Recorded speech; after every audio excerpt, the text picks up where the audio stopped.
Welcome to our very first healthy, wealthy, wise, and well-balanced event, Radical Health.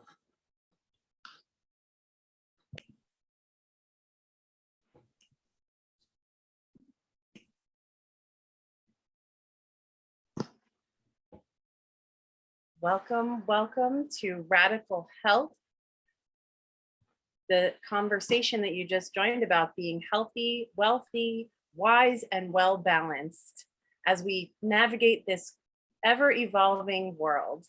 I will allow my participants here to all introduce ourselves as we go, and at about 5:35, we'll get going with the roundtable discussion. In the meantime, just some housekeeping for the few of you who are here already. If you have any questions or you're inspired to share some aha moments, type them in the chat.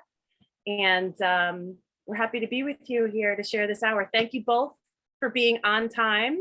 And thank you, my co-hosts, cohorts, and co-conspirators in bringing an uncommon conversation live. So my name is Alyssa Bakar, the Consultress. I am a business consultant specializing in professionals that are in the lending for real estate and private capital space. I will tell you a little bit more about how I got to this radical health conversation in a few moments, but I'll pass the mic over to Rebecca. Rebecca, welcome. Will you please give us a little intro on who you are? I would love to. Thank you, Alyssa. My name is Rebecca Saladopnik.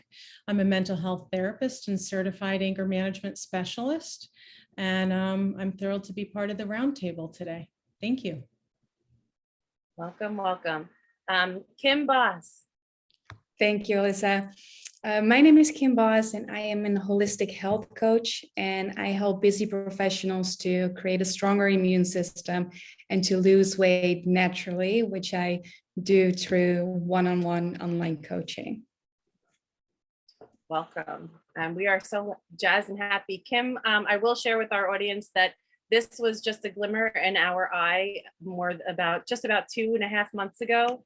And it's been really great to work with you to see this come to life, and our other panelists too. We've worked really hard, so we hope you all enjoy this conversation. Diana, welcome. Hi, everyone. My name is Diana Kopach.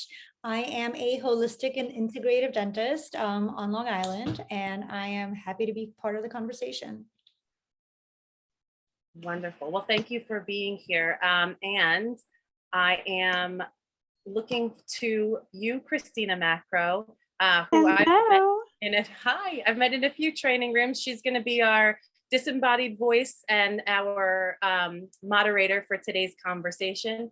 Welcome, Christina. Can you tell us a little bit about you and what brings you here to this conversation?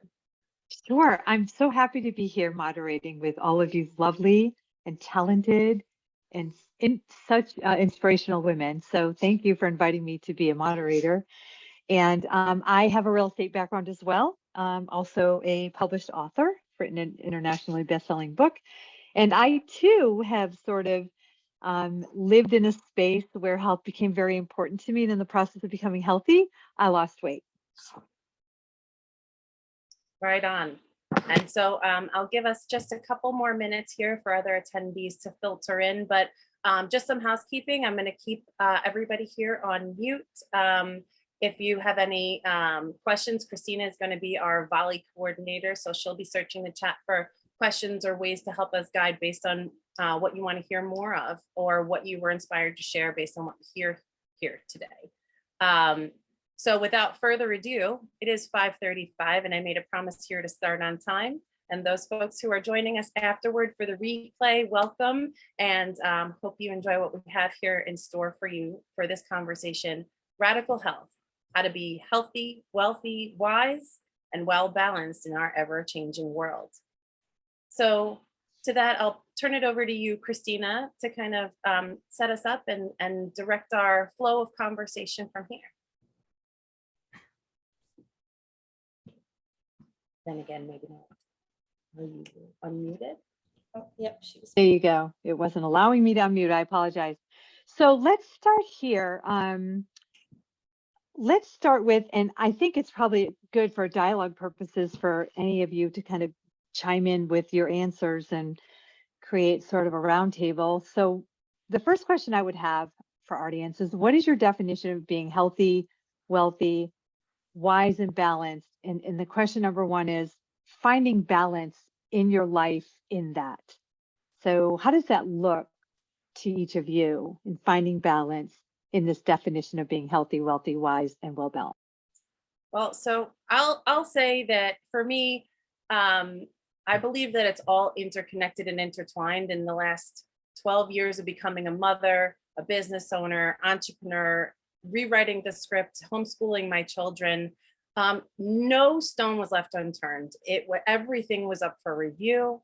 Everything was up for examination. And I feel that the balance I've been able to achieve thus far, I'm not saying I've arrived by any stretch. I know that there's always work to do, but I feel that, keeping that personal and professional and that inner and that outer world balanced, it takes a lot of introspection. So for me, the basis of my being healthy that promotes my wealthy, my ability to earn income, and the building upon the reflections, the whys, helps me to achieve what I feel in my life is sort of a balance. There are days where I don't have it, but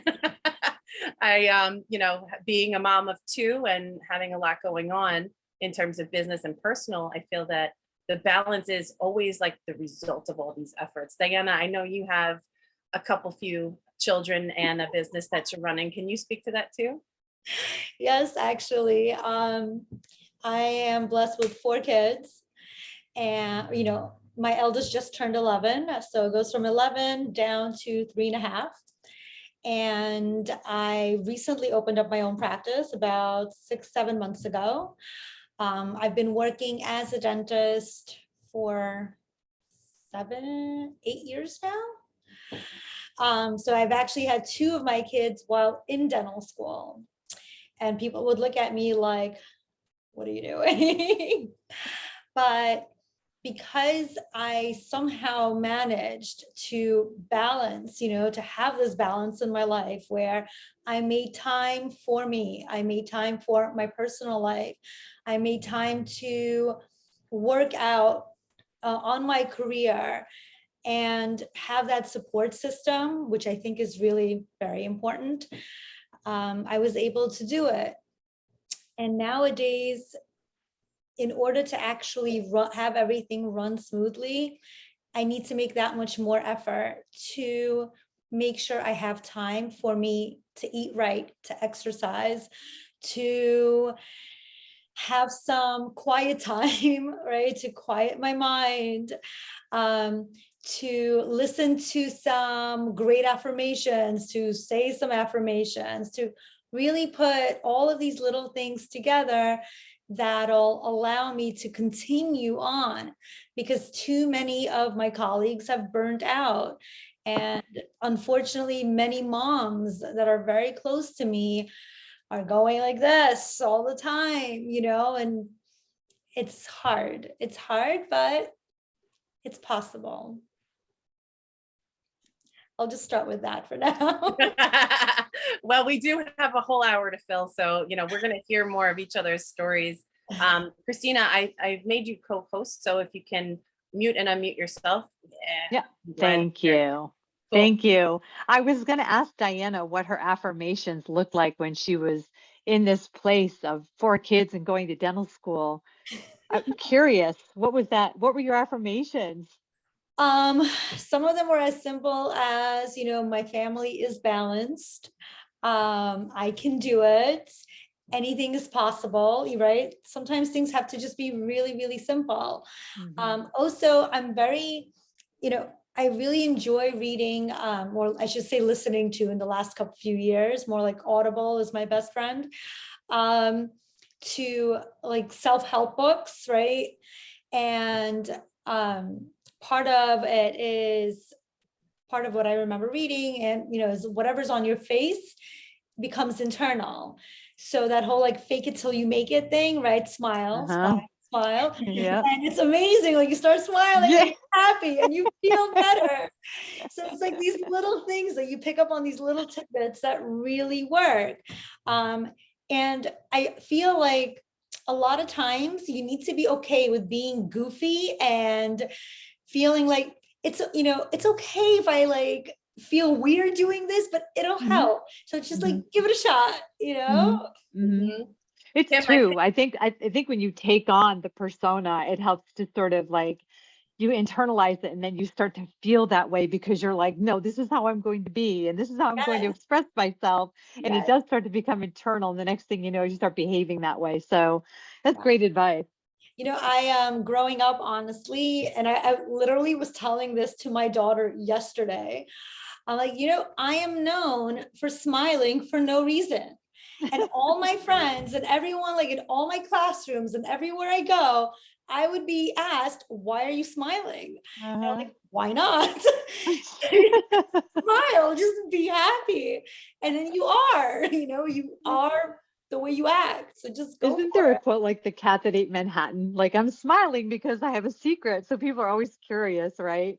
That's a great story. Thank you. Thank you so much for making me smile. Yeah, Who's up next? I think Kim can very much speak to the entry into doing uncomfortable things. Kim, because I feel like, right, you're in your practice and getting busy professionals to take uncommon actions that may be simple or maybe complex. Can you speak to that a little bit? Yeah, absolutely. So do you want me to put it connected to work or what balance means for me more? Both. Finding balance in life, whatever, wherever you feel it resonates for Okay, you. balance. Yeah, right. Okay. For me personally, it's really realizing that your mind, body, and soul are all interconnected and that one affects the other.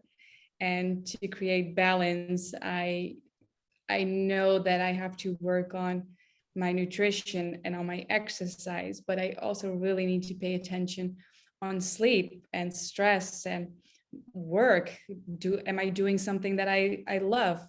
Am I stressed? What do I need to work on? What element is out of balance? And really zooming out a little bit, because life goes so fast. We rush, we're busy, and sometimes you forget to look at yourself as a whole person and see the whole picture. So balance for me is looking at all those elements, and that's what I need to remind my clients of as well, because oftentimes they're so stressed that they really want to work on their nutrition and they want to lose weight. But as long as their stress is extremely high, the weight doesn't come off. It wants to hold on to it. So sometimes I first need to work on stress with them before the nutrition part will actually have effect. So that's what balance means to me, looking at everything. So true. Women, for sure. I had a woman tell me once when I started losing weight. She was a builder, a home builder, an architect. She's lovely. And I had started losing weight, and it was after a really traumatic time in my life. And what she said to me was, it's true you're going to lose weight because for women, we gain weight to protect ourselves. It is really a protective measure to keep ourselves from being hurt or keep ourselves from like being out in the world. So what you said is so true when you kind of zoom out at a different level and you look at this and you say, I have to kind of stand back and figure out how to lose the weight emotionally, which is what I think you're saying, right? Yes. How to deal with the emotional Yeah. piece, right? That's Yeah, great feedback. Yeah. Rebecca, you're one of the most balanced mentally and emotionally that I've met in the past few months. So welcome and thank you for being here. What does it mean for you? What does balance mean? Or is that what I'm Healthy, wealthy, wise, and well balanced. and So wise. we did challenge our whole audience to answer this question for us. So we're going to give it back to them in our own vernacular. Yeah, I've been enjoying listening to everybody kind of answer this question. It's so different for everybody now, and it's been so unprecedented, especially with everything that's happened in the past 3 years, right? I think it's really forced everyone to sit back, all walks of life and really say, what does the word wealth and wise and health mean to me?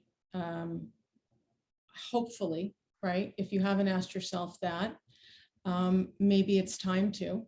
I would say it's a good exercise to do that.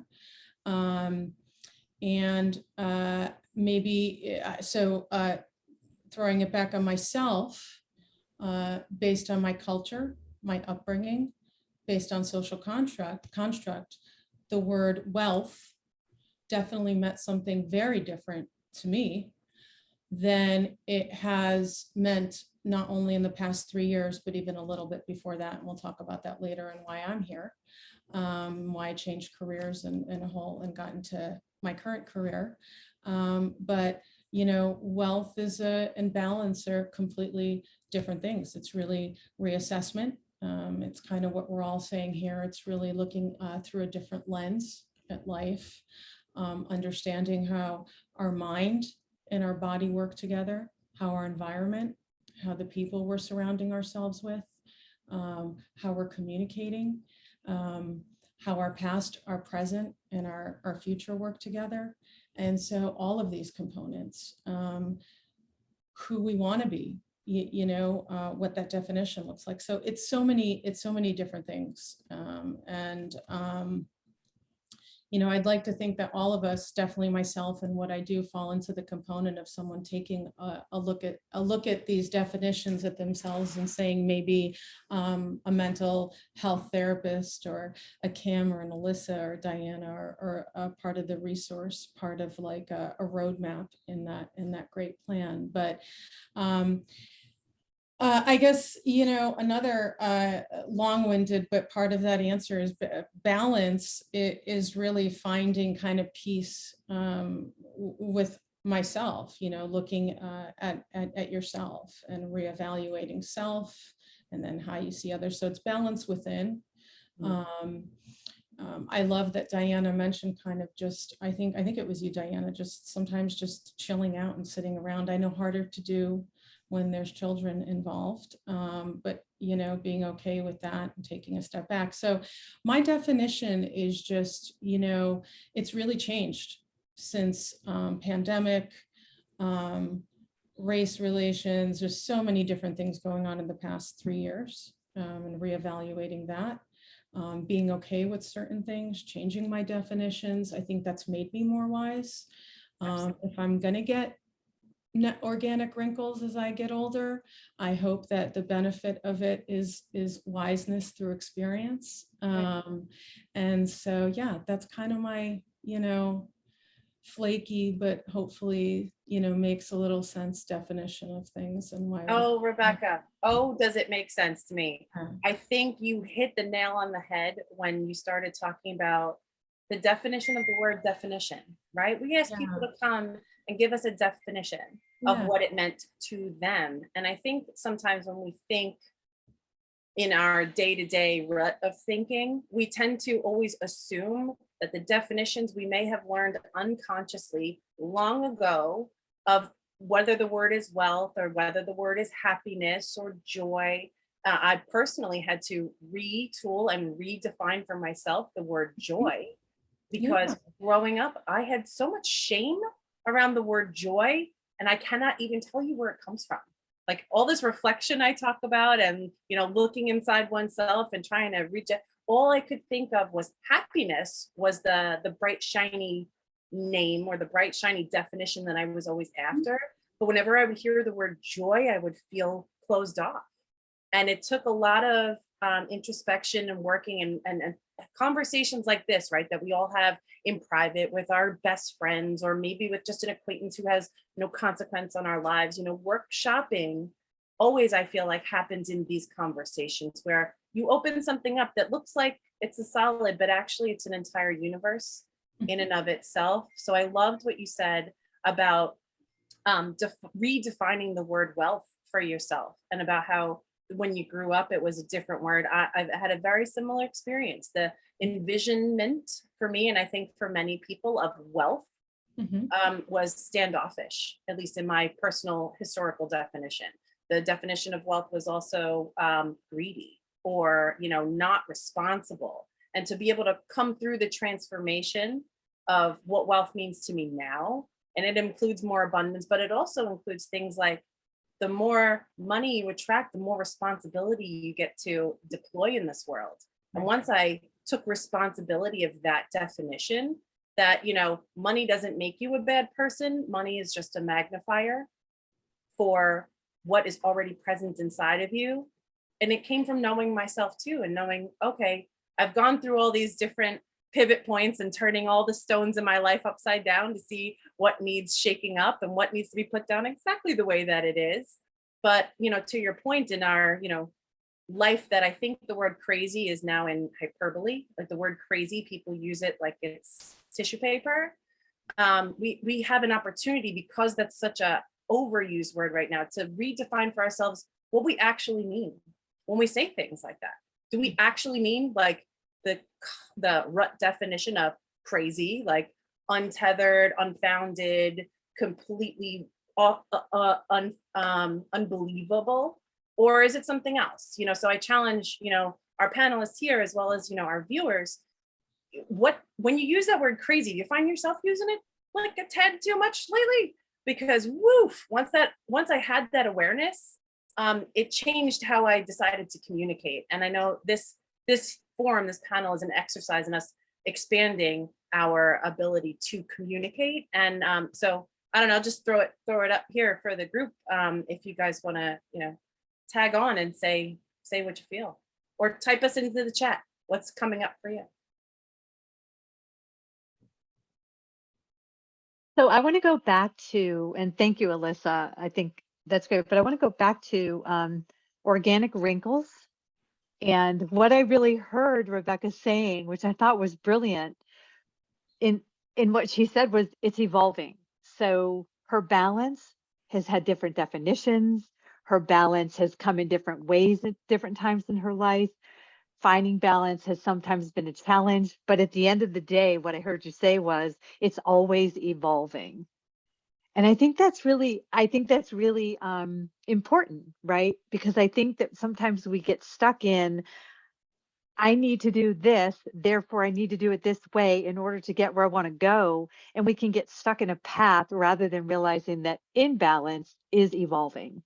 So I just want to say that was great dialogue. Well said. Well said. Yeah, If I may add, absolutely. right? If I may add actually something that would really speak to that, the whole concept of knowledge is power. And it's something that I talk to my children, my older ones especially, about all the time. And I think that as we get older, we forget about that concept. We forget that the concept of knowledge is power isn't important only while you're in school, and you're learning. It continues to grow with you as you get older. We only know what we know, and we don't even know what it is that we don't know. But if you're not constantly questioning things, if you're not constantly looking to get answers from different perspectives and then putting them together, you won't really know what can help you, because you're so limited in what you know, and you can only choose from the things that you already know. But once you can truly expand your options and you can see, what, this works for me, this will make me feel good, this part of, this protocol works for me. For instance, as a dentist, as a doctor, we're supposed to be making educated guesses or, educated conclusions or whatever it is, based on each person's individual needs. So in order to do that, I need to know some of this and some of this and some of that, and put it together to make sense for this patient. That's how I make an individualized treatment plan.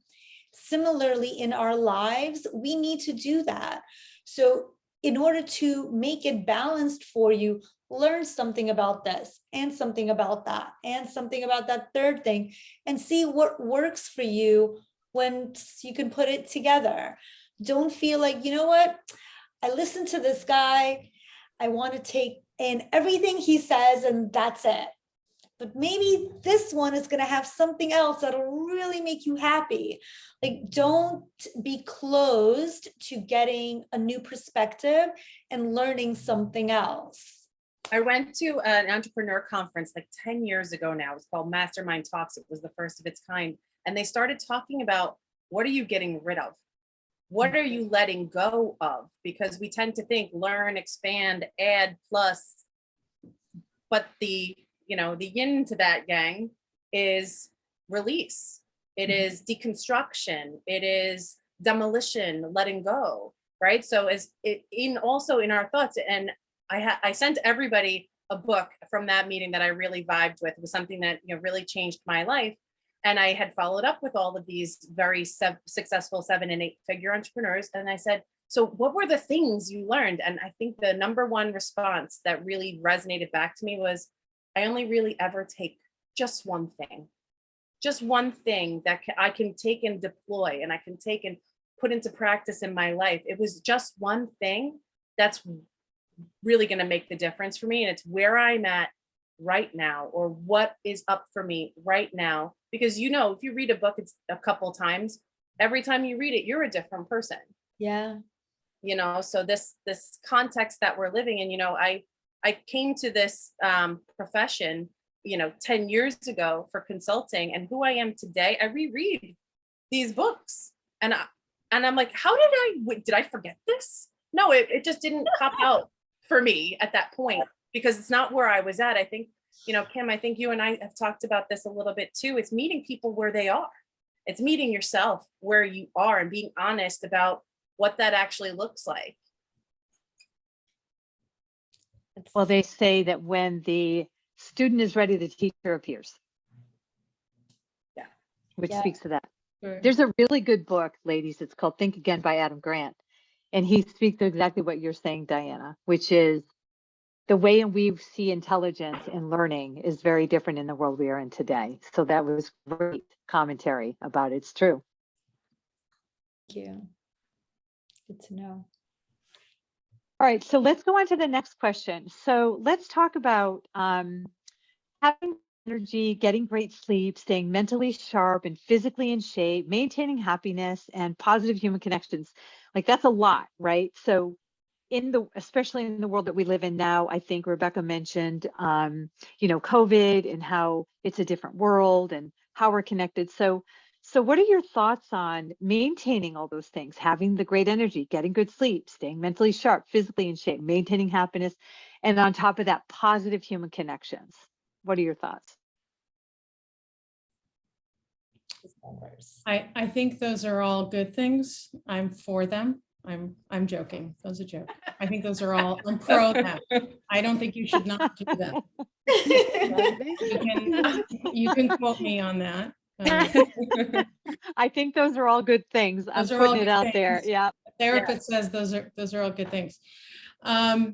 So I think similar to Kim, and this is why, I partner with professionals like Kim often, because I really support what she earlier said about, when I do an intake with a patient, part of that intake is really because I'm a biopsychosocial therapist, which means that two of the things that are super critical for me is how your mind and your body are working together, in addition to other things like family history of biology, family history, other things, but mind and body are extremely important in really educating clients on that. So part of an intake and part of housekeeping is really understanding, how are you sleeping?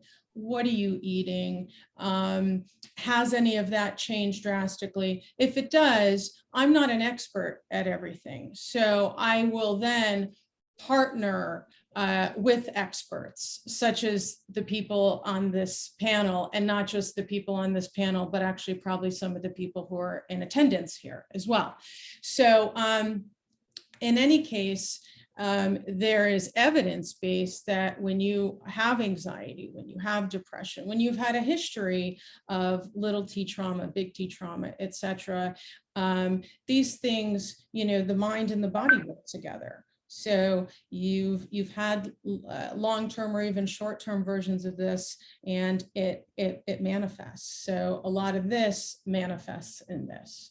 And so again, there's a lot of articles about this. That's why maintaining good sleep, what you put in your body can speak to this more effectively from what you're eating. Does impact. I'm not saying that genetics are a big deal. Your environment can exacerbate it. Certainly, the messages you've received and then taken into adulthood are important. But then what you do with it. And when you come to see me, we work on that, and then we would partner with someone like a Kim, like a Diana, etc. So I think all those things are important, and especially important when there's, again, macro level things going on in the world that can impact your micro level things going on in your four walls. So. Love that my last name is used so quite often in this kind of dialogue. Oh. macro everything. Right. So Rebecca, can I take a step back with you, and can I ask you, how did you get into holistic living, and what does that word mean to you? Yeah. So holistic for me means looking at mental health again from biological. So really from like a bigger picture view. So biological, which could mean physical health, disabilities, family, genetic history, any other health issues. A psychological aspect. So how are you feeling about yourself? How are you feeling about the world? And how do you cope with those things when you feel distressed about them? A social aspect. So your culture, looking at your friends, your support system, and an environmental view, your workplace, your career, where you live physically, and where you grew up. So we look at all of those things. And that's how I approach a new and existing patient. We look at all of those aspects of their past and their present lifestyle and how they contribute to the well-being. How I got involved in it was I was diagnosed with a chronic illness at 13 that impacted, and that subsequently I had other health issues because of it, small ones and then quite larger ones that ended up in, so it's diabetes is what I was diagnosed with, and then health issues after that. And then I had a heart attack in my early 40s. And so I really started to look into how some things from my own childhood and past. So basically, I'm living what I preach. I really started looking into how things from up here impacted here, and how my environment, my interpersonal relationships, what I was telling myself, what I was feeding myself, all of it, everything I just said was impacting my life. What was in my control, what I could do to change it, and what I wanted my life to be like. And I did it. I did that. It's not perfect every day. Just like we said, there are days and, better days and not as good days, but I am really living what I am treating. And so that's how I got to this place. Yeah. What a testimonial. So Kim, same question. How did you get into holistic living, and what does that word mean to you as well? Absolutely. So I'm a holistic health coach right now, but it started many years ago when I was working a busy job as a paralegal with long days and not completely happy with my own body. I never liked my legs, my hips, the regular stuff. And I was always looking for new diets. But whenever I would try one, I find out that it was extremely restrictive and no long-term solution. And my inner rebel, as I would like to call her, would totally object if I would go on a diet and not have a piece of chocolate or not enjoy my mom's homemade apple pie. So after a week or two, then I would feel totally miserable and then I would quit. So that was the point that I was like, okay, there has to be a better way. This is not the way to go.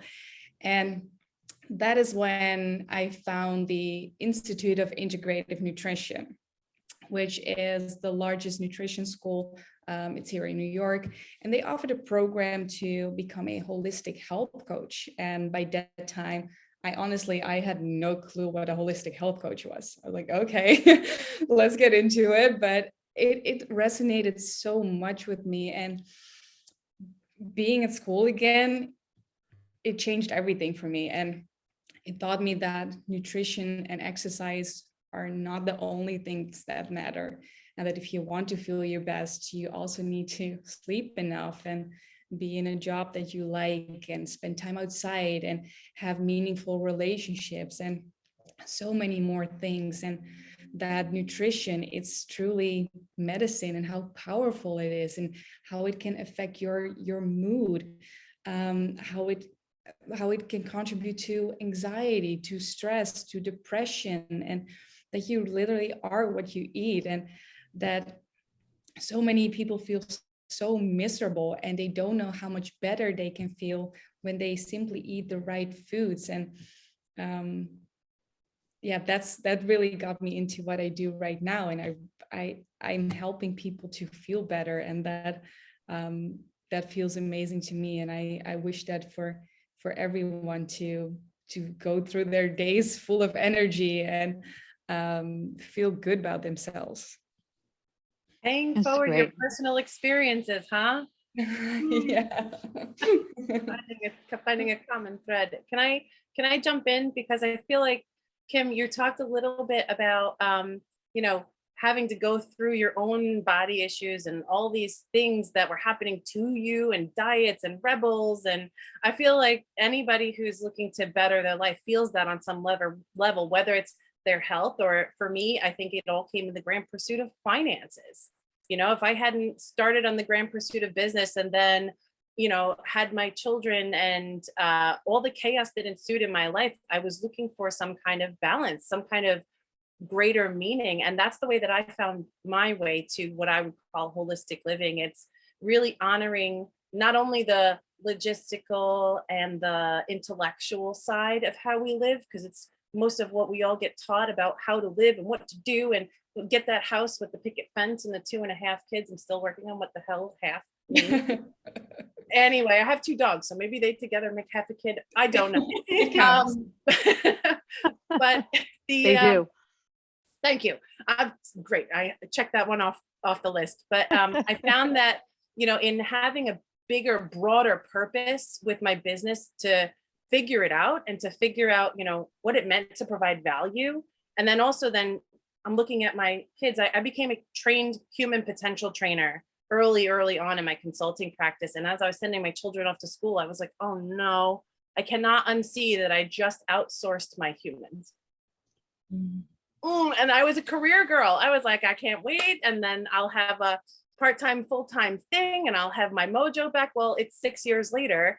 And, I've incorporated my kids into my business flow, and I've incorporated how to help them thrive and have their own decision-making capacity. Because I think it starts with what makes you tick.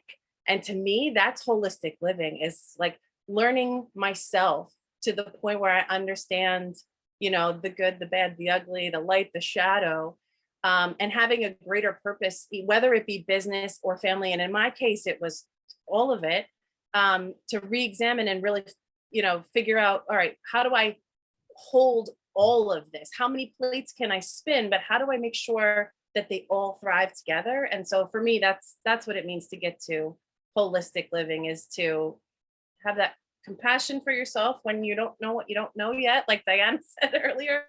But then to go ahead and look for it, go ahead and learn it. Well said. Very well said. What about Diana? So same question. How did you get into holistic living, and what does that word mean to you? Yeah. So I'm one of the lucky ones. I always like to say that I'm one of the lucky ones. I'm an immigrant, right? So I came here from the former Soviet Union right before I turned 5. And as those who know, like growing up, what was considered medicine is different, right? It's putting, I don't know, vodka on everything or alcohol on everything. It's using food as medicine. It wasn't about antibiotics all the time, or, pop a pill or whatever. Like, it's actually not how I grew up for the most part. So for us, nutrition was good food. It was home cooked meals. We didn't grow up on the McDonald's and Burger Kings. We had home cooked meals all the time, every day. I was also very lucky that my aunt at a very early time in my life got into yoga and meditation and all of that. So in my teenage years, I already had that. I'm also not a professional dancer, but I'm a dancer. So I've been active all of my life, and it felt good. And until I kind of stopped that, and had to get more into school and not move around so much, I didn't quite feel how bad it was to not be doing all of these things, because now my body started to ache. And here I am in my 20s and everything hurts. And like, why does everything hurt? This makes no sense. Plus, you're not eating very well when you're in dental school, like you don't really have very good eating habits there. So I was lucky that I had the right foundation in terms of I knew what I needed to do, and I had to get myself back on track in terms of actually doing it, making the time to get back into movement, start eating properly again, start that meditating and all of that. Then in terms of my profession, I again, very, very lucky and very blessed that straight out of residency, I got a job working for a holistic dentist. Mind you, I had no idea something like this existed, that there could be something holistic within the dental field. At that time, I wasn't even much aware that it can be within the medical field either. I just kind of like stayed away from antibiotics as much as I could, and that kind of stuff, just innately.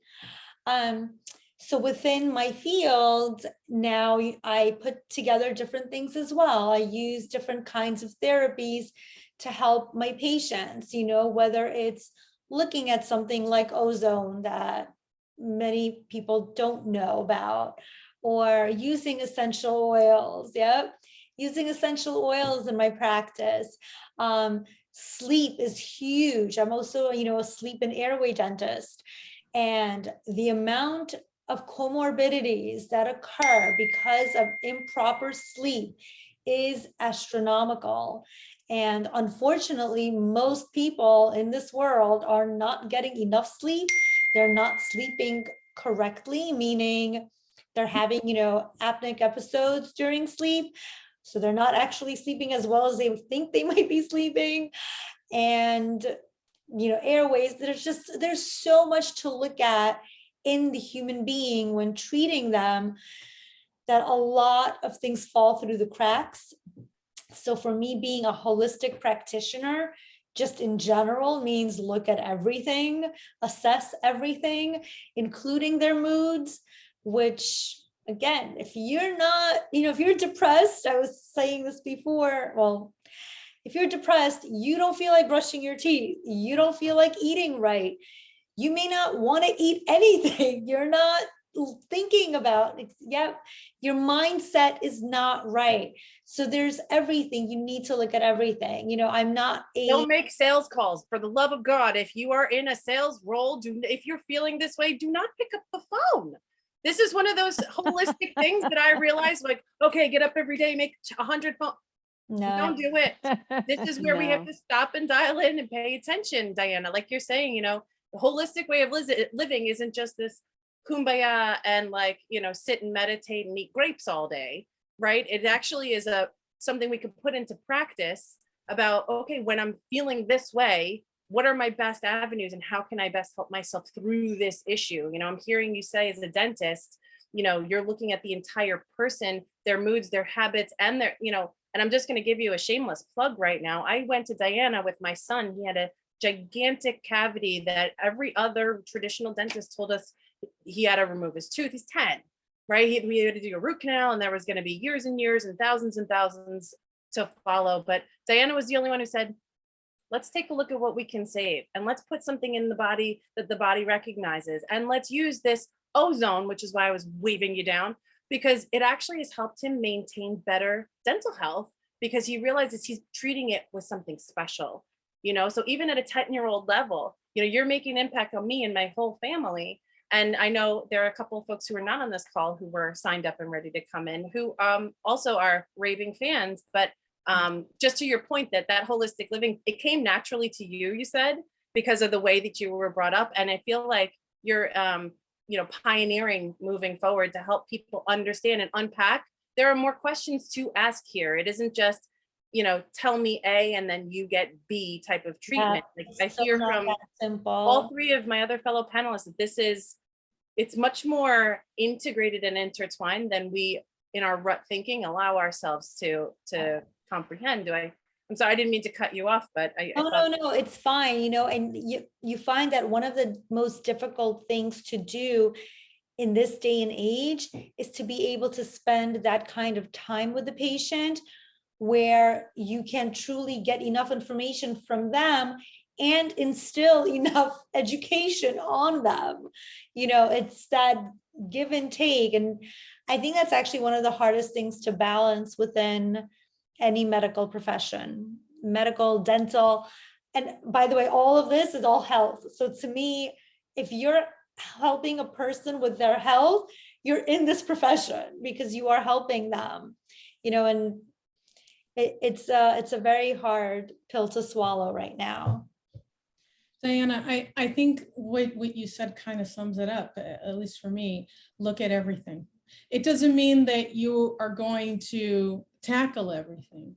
It means that you are really, I feel like that's kind of, it's one of the points that we're talking about here today is, we all kind of look at everything, including a financial advisor, including, an insurance agent. The circle I surround myself with of professionals truly look at everything because you are appealing to the person's everything. Alyssa just said that when you helped her son with that, it also impacted her mental health. You appealed to something emotional. So the look at everything really resonated with me. That really made sense. It's a really simple but powerful way to say that. And then hopefully you build your network of people who are doing the same. Yeah. So yeah, I mean, even when my husband and I were working with a mortgage broker, you want to be human, you want to look at everything. So I think that's a great way to phrase it. Yeah, absolutely. That's wonderful. It makes sense. Outstanding. So, Alyssa, do you want to talk about holistic living and what does that word mean to you? Yeah, I think, in dialogue here, we kind of have all touched upon that it's, seeking balance, opening up more questions and seeking to think through things more than just, I know what that is. I want to be sensitive to our time here. Our broadcast here wraps up in about 10 minutes. So in sensitivity to that,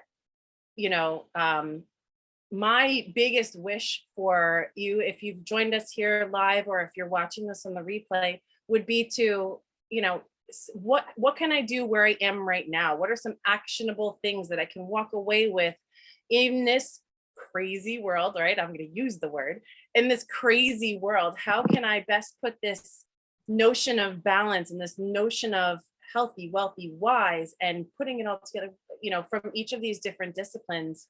And, to me, that is the most help. So if you can just do us a favor, if you're here live, type us into the chat, where you're at right now. What is it that, you came here to witness, and why did you say yes to our invitation? What is it? Where are you in your life? Are you wealthy and well balanced, but maybe not so healthy?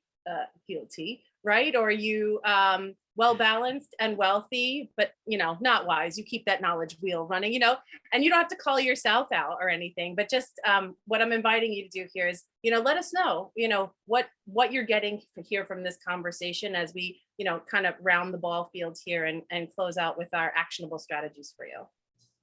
And I can tee that up with, for you guys to inspire, would be, one of the things that you had mentioned was, what are the opportunities in today's context that people can explore for their own actions? Like, where are the opportunities for people to be inspired to think about what they can do that might help tee up some questions for you or some comments? Yeah. And Christina, I'm going to call you out because the reason why we had this conversation and invited you to the table to help us build this forum here is because you're saying to us, I am your audience. I hear what you gals are all saying. And so can you, I don't mean to, put you on the spot, but I kind of do. Where's your story, and how does this holistic thing boomerang back to you?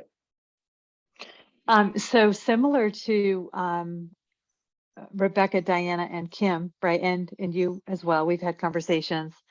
I was very, very ill on my deathbed. I hate to sound dramatic, but I truly was on my deathbed. And I needed to reevaluate everything in my life: financial, emotional, mental, family, everything, my work, my job, I had to look at every aspect of my life and figure out how I would incorporate wellness in all those areas. And it was a job. And so what came from that is 100-pound weight loss. But it wasn't about losing weight for me. It was about finding a way to clear up all those, as Jack Canfield says, all the tolerances in my life that I was allowing in order to get better. And again, a result of that was 100 pounds of weight loss. So what you guys are doing, you gals, sorry, what you ladies are doing is just so powerful in the way that you approach it, that it completely inspired me. And I'm just, like I said, honored to be. Yeah, well, and I appreciate you. Thank you for saying so. One of my main strategies for, doing the introspection is looking at turning upside down the things that we think are right side up. And so for me, an actionable strategy that really helped bring me to where I am today is, I'm in my marriage. What's my husband doing to support me? I took that upside down and I decided to pivot into real estate because that was one of the things that was really important to him. And my career took off. So look at things like, we are here to teach our children. Well, Right. what if I allowed my children to inform me and allow me to look with curiosity to what I have to learn right now? I think a lot of what we've been taught, or the way we've been culturally groomed to think, is that, it's always this, then that. So my actionable strategy is turn some of those things upside down and take the opportunity to look at it. That's a Katie Byron strategy, if you've ever read any of her books. No, I mean, That's one of her strategies. Yep, Katie Byron, Katie. She talks about looking at situations, how you feel about them, getting real clear with your thoughts, and understanding that your thoughts really are something you need to turn around in order to deal with specific situations. She's brilliant. But, and I don't know if I'm pronouncing your name right, Bridget Rowan said in the chat, this definitely reinforces that holistic planning, no matter what business you are in, is the best approach to doing the best for yourself and for your clients. It's something we all know, but it is great to be reminded. 100% agree. And then Luke mentioned, Rebecca or others, if we have time, could you talk about that collaborative effort you mentioned between holistic/integrative professionals like yourselves, and how that really works when helping an individual, how you share information between professionals, Or does that more typically move from professional to individual, then individual next professional, and if how that's evolving? So there's a question from Luke, you ladies. I'll let you take it. I can answer that. And Luke, please let me know if your question's been answered, at least from me, and then it might be different for everybody else.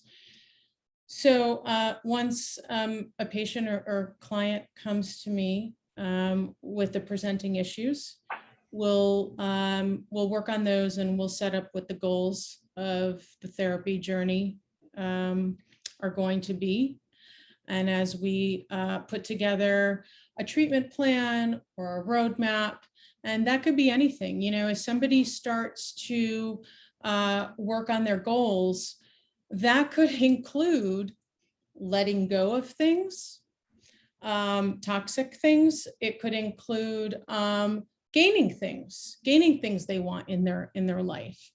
And that may mean, again, let's use professionals, you know, here on the panel. That could include something that involves their health. So it could be weight loss or nutrition or something specific. And then I would say to them, how do you feel about being paired up? Because this is on your roadmap with a professional health and wellness coach. And then I would have Kim, or I would even have some other people. Some of my clients prefer to work with a female, some a male, some older, some younger. It really just depends who resonates with them.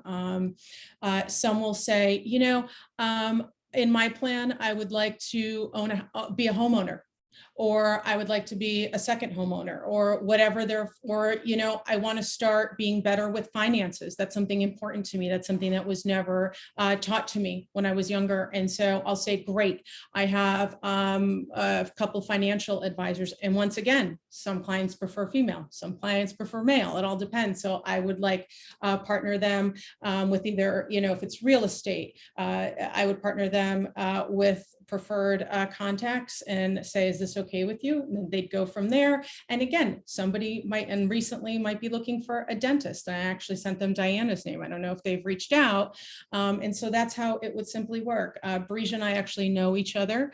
And a lot of people right now are thinking about their health, whether they are in families or single. And, you know, I would send them to Breege because she's been planning out insurance and what it looks like when you are sick and around or where you're not around anymore. And you need to think about that. So that's how I would work with them. I hope that answers your question. I think Well that done. it totally is important to realize that good professionals know other good professionals. It's the binding principle that brought us all here to the table today. And I think Breege was very perceptive to say, no matter what discipline you're in, when you have your heart in the center and your head aligned to pay it forward and to do your best work with the specific experiences and skills that you bring to the table, that's what matters. Whether I, you know, am the quarterback or whether someone else is the quarterback and puts me on, you know, on the team to put a strategy together. I think it's very important to know that many clients feel like it's always their responsibility. And I think reinforcing for the people that we touch that it's a team sport, this life thing, this pivot thing, this, you know, and that's one of the reasons why, you know, we don't want to leave you here with just one conversation. You know, I'll send out some follow-ups to keep this conversation going afterwards. But each one of these folks, good to have you. Breege. Yeah. Each one of these folks, we all have something very individual to offer, but we're all come from that team and strategic approach. Kim, I know you had waved, was that it waving at me? No, that's okay. I was thinking about another question. That's okay. I think Breege was putting a hand up to say something. I think you're on mute. You're on mute. You can't unmute. I got her. Yeah. Oh, I got you. Can you unmute now? I was gonna say Yeah. thank you for inviting me, but I think the one thing I can take away from most you women is, well, first off, thank you. But I would say if every person that walked into Diana's office walked away with the same treatments, then that would be very unholistic. But if you walk in and you find out what's bothering me and you really get to know the person and what's going on with them and then do the treatments, then that's holistic planning. So the same with Kim. If Kim, I don't know exactly what you do, Kim, but if you gave me the same whey protein to the same person, every person that walked into your office, that would not be very holistic of you, but rather, really get into, and by the way, it would never make you happy in the long run anyway. So it's good that you really do get to know your people and them all around so you can serve them best. Makes you happy. Yeah. Thank you. Yeah, it's true. Holistic planning is something, no matter what kind of business you're in, is most definitely the best way to conduct your business. It's holistic and looking at people and clients and their situations and where they're at and meeting them where they're at, and then building plans, again, no matter what industry you're in, to get them where they want to go. Yeah, So- and I just want to broaden that one stroke. I know we are at the Yep. at the 6:30. time's up mark, but just I invite you all to look at, yes, we're professionals and we're providing a service, but we're all here to open up the conversation beyond what we do. I think it's the most important thing in this world that we live in, to know that the people in your life are there to ask more questions and to figure out what's coming next from a collaborative perspective, because nothing gets done in a vacuum, as the economist in me likes to say.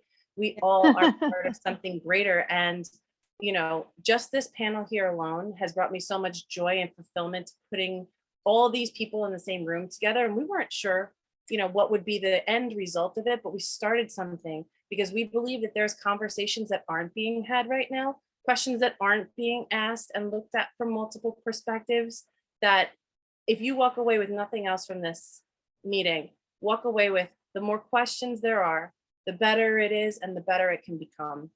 Let's start turning things around and seeing what we have in our lives that's up for introspection and examination. Would you agree? Agree. Yeah. Agreed. And I just want to say I learned from my co-panelists once again. So thank you so much. It's been Thank you, enlightening. ladies. Thank you.